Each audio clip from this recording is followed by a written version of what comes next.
पूरे सदन में हिंदुओं को लेकर के बयान दिया है कि लगातार चर्चा का विषय बना हुआ है। उन्होंने कहा है कि नरेंद्र मोदी पूरा हिंदू समाज नहीं है और ये लोग हिंदू के नाते उनका यदि नरेंद्र मोदी हिंदू समाज नहीं है तो राहुल गांधी हिंदू समाज हैं। राहुल गांधी अपने आप को पहले सोचें कि वो कैसे हिंदू हैं, वो कैसे हैं। उनके परदादा फारसी थे, उनकी माता जी क्रिश्चियन है, उनके तो वो क्या है। वो यदि वो मोदी जी को ये बात करें तो वो क्या है, वो मिक्स है। वो उनका यदि डीएनए टेस्ट कराया जाए तो उसमें फारसी भी निकलेगा, उसमें क्रिश्चियन भी निकलेगा, मुस्लिम भी निकलेगा। पहले अपने आप को देखें कि वो क्या है। लेकिन बेबी राम को लेकर के लगातार फिल्म शुरू हो गया है, लगातार जो आरोप लग रहा है, आपको क्या लगता है इसकी जांच होनी चाहिए? देखिए, कानून सबके लिए बराबर है। कानून किसी दल और किसी पद के कारण नहीं, कानून सर्वोच्च है। ये मोदी जी और योगी जी के सरकार में संविधान सर्वोच्च है।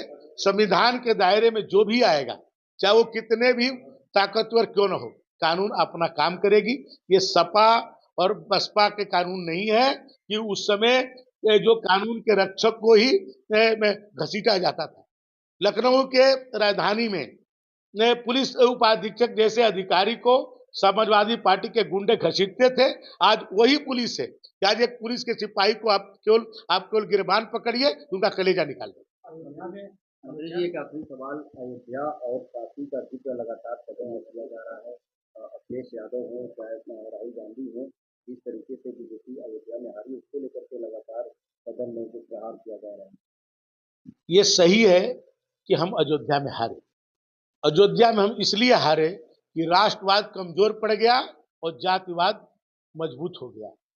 और हम लोग राष्ट्रवाद की बात करते हैं और कुछ लोग जो है जातिवाद की बात करते हैं।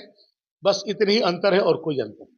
बाकी है कि उपचुनाव भी होने वाला है, क्या लगता है कि उपचुनाव में अपने चुनाव में दावा कर रहे हैं अखिलेश यादव की हम जो है उत्तर प्रदेश में 3 सीट करेंगे? देखिए, अखिलेश यादव जी हर समय दावा करते थे। वो 2014 में मुख्यमंत्री थे, उनके पैरों तले जमीन खिसक गई, उनको पता नहीं चला। 73 सीटें भारतीय जनता पार्टी पाई। 2017 में वो मुख्यमंत्री थे, वो जो है समझ ही नहीं पाए और 300 से ज्यादा सीट जो है भारतीय जनता पार्टी पाई। और 2019 में अपने घोर विरोधी बहुजन समाज पार्टी को साथ कर लिए। लोग कहते हैं कि पूर्व और पश्चिम कभी एक नहीं हो सकते। उसी तरह लोग कहते थे कि बहुजन समाज पार्टी और सपा कभी एक नहीं हो सकती। दोनों के नेचर में बहुत फर्क है, लेकिन दोनों मिल करके मोदी जी के लहर को नहीं रोक पाए। और 2019 में आप देखें कि हम 67-64 सीटें पाए। उसके बाद 2022 में अखिलेश जी कहते थे कि 400 सीट हम पाएंगे और 3 में पूरा विपक्ष रहेगा। जनता ने उनको बता दिया कि सीट किसको होगी। 2024 में आज ये लोग कोई चुनाव नहीं जीते हैं। 37 सीटें जीत लेना ये नहीं है कि इन्होंने पूरी सरकार बना रहे हैं, लेकिन इन्होंने एक अफवाह फैलाई। ये अफवाह फैलाई कि संविधान बदल देंगे, 400 सीट पा गए मोदी जी तो संविधान बदल देंगे, आरक्षण खत्म कर देंगे। इस अफवाह में ये सफल हो गए, इसलिए इनको इतनी सीटें मिल गई। इनके तो लोग चुनाव लड़ने के लिए तैयार नहीं थे। इनके कितनी बार, दर्जनों बार प्रत्याशी बदले। एक एक लोकसभा आपको ऐसे मिलेंगे जहां पर इन्होंने दर्जनों बार प्रत्याशी बदल दिया। एक प्रत्याशी नहीं लड़ा, दूसरे को भेजे, दूसरा नहीं लड़ा, तीसरे को भेजे। ऐसे कितने जगह इन्होंने जो है चेंज किया, लेकिन कोई वहां के प्रत्याशी नहीं मिलता था। अब सुल्तानपुर में मेनका गांधी जी के खिलाफ में जो जीता, एक को बदल दिए, वो नहीं लड़ा, कहा कि हम नहीं लड़ेंगे। दूसरे को गोरखपुर से ले जाकर लड़ा दिए, प्रचार नहीं कर रहा था, लेकिन इन्होंने संविधान का डर दिखा करके वहां जीते। जो बहुजन समाज पार्टी के मतदाता, जब दोनों एक लोग थे, तब जो है सपा को वोट नहीं दिया या सपा वाले बसपा को वोट नहीं दिए। इस संविधान को डर दिखा करके इसमें उन्होंने ये प्राप्त कर लिया। तो भाजपा का वोट कम नहीं हुआ। ये लोग ये जो संविधान इन्होंने जो डराया, उसके कारण ये अफवाह सफल हो गया।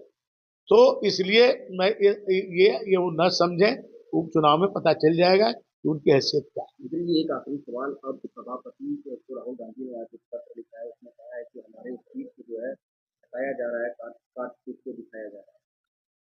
वो जो बोलते हैं ना, अब बोल करके कई बार तो लाइव आप लोग दिखाते हैं, लाइव दिखाते हैं और जब वो बोलते हैं बाद में सॉरी सॉरी ये गलत बोल दिया ये है, तो अब उसको क्या काटेंगे वो? आप ही लोग लाइव दिखाते हैं, वो प्रेस कॉन्फ्रेंस करते हैं, और जब बोल लेते हैं आप लोग बताए सॉरी सॉरी ये गलत बोल दिए ये है। तो ये वो अपना बोलते रहते हैं, अपनी बात उनको समझा दिखा दिया जाए, तो जो अब तक जितना बार बोले हैं उसका आप लोग अपने यहाँ से क्लिप बनाइए, एक क्लिप बना करके उनको उसको एक बना करके उनको दे दीजिए कि राहुल जी ने आपने ये बोला था, तो राहुल जी ना पागल हो जाए तो देखिए आप उन्हीं का बयान को उनको दे दीजिए, उन्हीं का जो होगा पूरा वीडियो आप बना के सभी मीडिया के पास होगा, एक क्लिप बनाइए कि राहुल जी जब जब प्रेस कॉन्फ्रेंस किए हो, जब जब बयान दिए हो, उसका क्लिप बना के उन्हीं को दे दीजिए।